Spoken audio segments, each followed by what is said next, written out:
Hello guys, দেখেন হাতের কারুকার্য কিভাবে এত সুন্দর করে একটা হাঁস তৈরি করছে। দেখেন কত সুন্দর চকলেট লেয়ার দিয়ে হাঁস তৈরি হচ্ছে। দেখেন, যাদের চকলেট খুব পছন্দ তারা বুঝবেন যে চকলেট লেয়ার।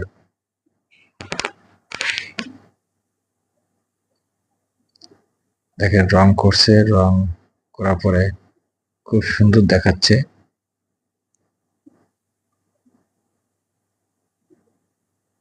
একদম অরিজিনাল কালার ফিরে এসেছে।